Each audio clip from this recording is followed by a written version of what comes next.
Hello, my name is Stupidubins, and I simulated every possible battle between gym leaders, Elite Four members, and champions. That is over 5,000 unique battles to find out who is the very best. In this one, I'm going to be going over Gen 4 trainers and ranking them by win percentage versus all of the other trainers. If you want to see more of this, make sure to subscribe and let me know what you think the hardest trainer on this list is. At number 13 for Gen 4, I have the first gym leader, Rourke. Rourke ended up with a win percentage of 12, which is good for 99 out of 108 total. For this one, I used the Diamond and Pearl teams. For what reason? I don't know. Just felt like it, I guess. I recently finished a series where I ranked all Pokemon in a similar way to this, and Rourke's team of Geodude, Onix, and Cranidos had an average overall ranking of 703rd. I just realized that he just has Brock team, but with a Cranidos, and apparently Cranidos makes this team worse because Brock ended one spot higher than Rourke. Rourke's best win came against Kabu, the Fire-type gym leader from Galar. At number 12, I have the second gym leader, Gardenia. Gardenia was 87th overall, with a win percentage of 29. Gardenia's team of Roserade, Turtwig, Cheerum had an average ranking of 561st overall. Her best win came against Olivia, the Rock-type Elite Four member from Alola. Roserade is really scary for a second gym, but isn't nearly bulky enough or fast enough to sweep teams without any help. At 11, I have the third gym leader, Maylene. Maylene won 30% of her matches, which was 86th overall. Her team was Meditite, Machamp, and Lucario, which had an average ranking of 576th overall. Maylene's best win came against Raihan, the 8th gym leader from the Galar region. Fighting types thus far have really suffered in these rankings. Having immunity plus a lot of really bad fighting teams puts them back, I imagine. At number 10, I have the 5th gym leader, Fantina. Tina finished with a win percentage of 36, which was good for 79th overall. Her team of Drifblim, Gengar, and Mismagius ranked on average 543rd overall. Tina's best win came against Poppy of the Paldean Elite Four. I'm honestly kind of surprised this team didn't have higher on the list. It has decent firepower in Gengar and Mismagius, and Bulk and Drifblim, but this is exactly why I run their simulations. At number 9, I have the 6th gym leader, Byron. Byron finished with a win percentage of 48, which was 58th overall.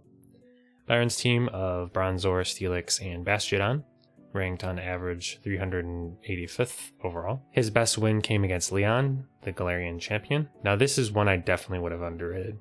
I've always thought this guy is garbage, and I would tell that to his face.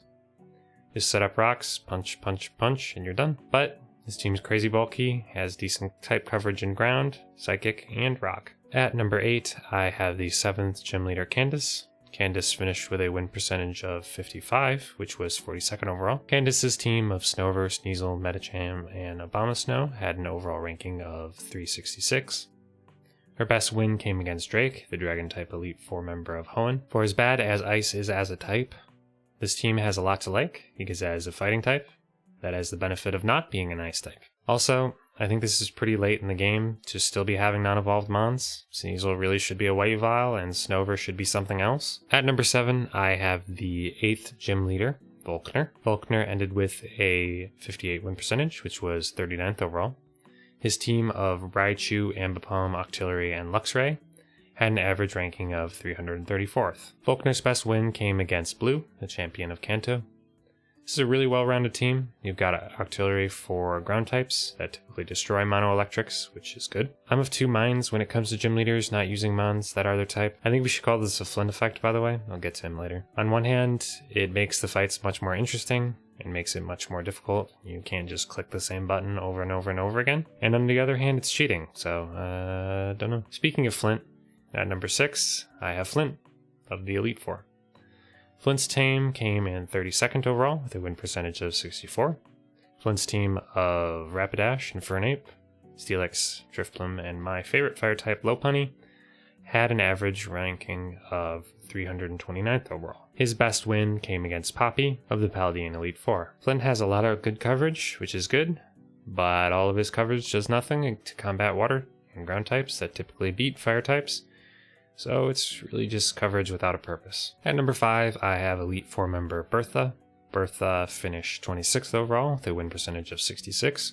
Bertha's team of Quagsire, Sudowoodo, Wishcash, Golem, and Hippowdon had an average ranking of 306. Her highest ranked win came against Raihan of the Galarian Elite Four. This is probably the opposite of Flint's team. Bertha has very little coverage, but she does just have a lot of really good mons, which will win her a lot of matchups. Typing doesn't matter that much. At number 4, I have Elite Four member Aaron, who finished with a 72 win percentage, which was 19th overall. Aaron's team of Dustox, Beautifly, Heracross, Vespiquen, and Drapion ranked on average 230th overall. This is actually the second highest ranked team behind Cynthia in this gen. Aaron's best win came against Gita, the champion of Paldea. This is 1000% a team I would have underrated before this simulation. But looking at his team a second time, I actually think this makes a lot of sense. 1, he's got a deceptively good team, and 2, a lot of the types work really well together. You got Heracross for rock types that threaten bug flyings, you got Drapion for psychic types that threaten Heracross and Dustox. I think this team hinges on Drapion because it can 1v1 a lot of threatening fire types, and if it can win, it's going to win a lot of matches. At number 3, I have Lucian of the Elite Four. Luke finished 17th overall with a win percentage of 76.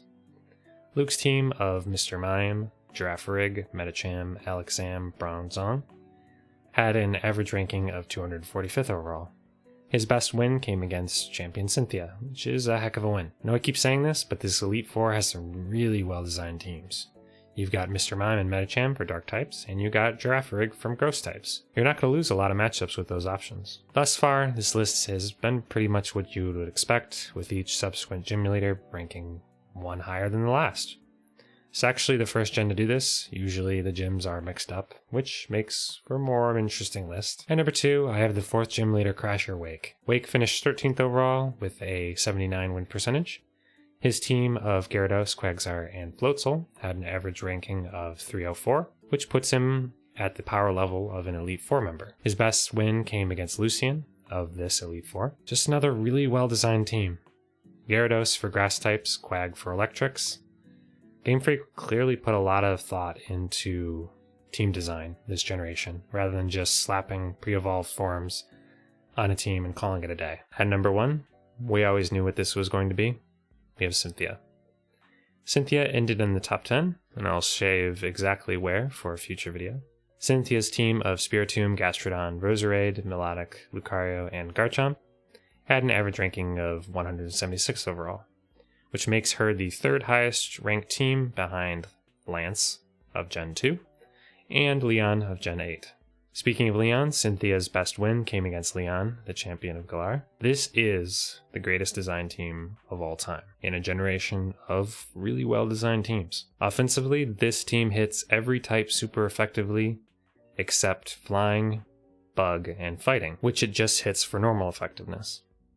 That is 84% of the decks that hit super effectively, by the way.